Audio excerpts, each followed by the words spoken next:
Israeli commanders have been deployed all over Gaza as the bombardment continues. Hamas says its fighters are involved in clashes with Israeli forces.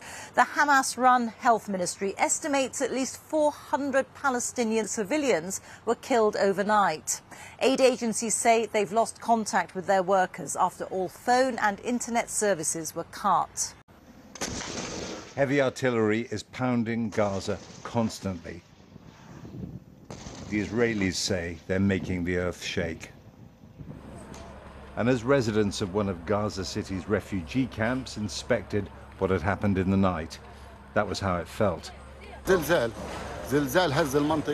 like an earthquake, said Al-Ahmadi.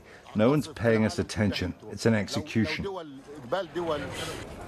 Many Palestinians believe Israel wants to force them out of Gaza, and they interpret it as a threat, not a warning, when Israel's army tells them again to move south from places like this. As for the Israeli people, Prime Minister Benjamin Netanyahu issued a solemn warning. The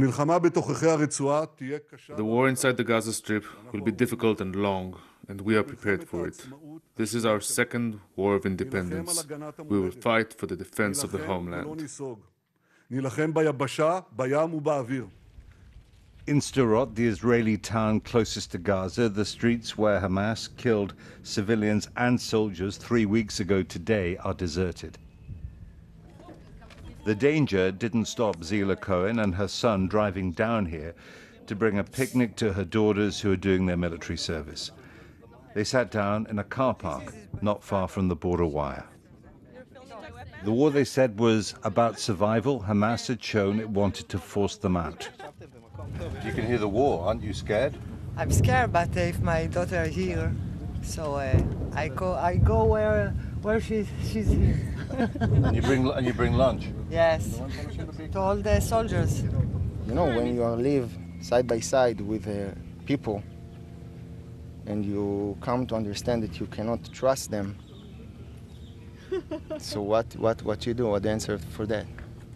What any other nation would have done? Much more that we are doing right now, and I'm assuring you, much more that we will ever do. The new phase of Israel's assault started last night with dozens of airstrikes. Israel believes overwhelming military strength can pacify Gaza. But military power alone has never brought lasting quiet, let alone peace, in this conflict's long history. Israel claimed one of its strikes killed a senior Hamas commander. Israeli tanks and soldiers moved forward into the north of the Gaza Strip. Gaza's visible from a hill in Sderot. Israel will resist pressure for a ceasefire. And there's another factor. The more Palestinians that Israel kills, especially civilians, the greater the levels of anger and outrage elsewhere in the Middle East among Israel's friends as well as its enemies. Now, that doesn't guarantee that the war would spread, but it does increase levels of anger and volatility in a part of the world that is already very fragile. Israel's ground war has started. Containing it here is now the biggest political and diplomatic challenge in the world. Jeremy Bone, BBC News in southern Israel. In Gaza itself, most people are now unreachable. The UN says that ambulances and civil defence teams are no longer able to locate the injured. After the communications blackout in Gaza, our correspondent Rushdie Abu Alouf was finally able to get through to us. He said the north of the territory surrounding Gaza City was hit overnight on a scale we've never seen before. He sent us this report from the southern city of Khan Yunis.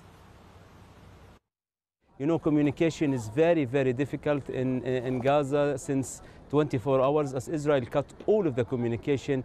Mobile carrier, the two main mobile carriers are not functioning. The internet lines are not functioning in everywhere, and getting information is really hard and difficult. Very few people who are still having international SIM cards and they can do roaming using Israeli mobile services.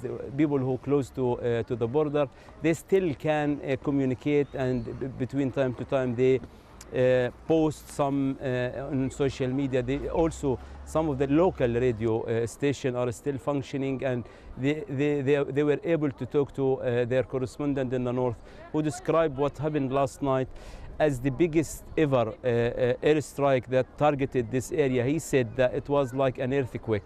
We understand that the Indonesian hospital was struck with an airstrike yesterday. The hospital was out of service for quite a long time, like a week ago. The hospital was out of service because no fuel, and it was evacuated. But today it was, the main building of the hospital was destroyed. Also around Shifa Hospital in Gaza City, there was a lot of airstrikes, 10, 15 airstrikes according to people around Shifa Hospital. They are cutting most of the roads towards that hospital.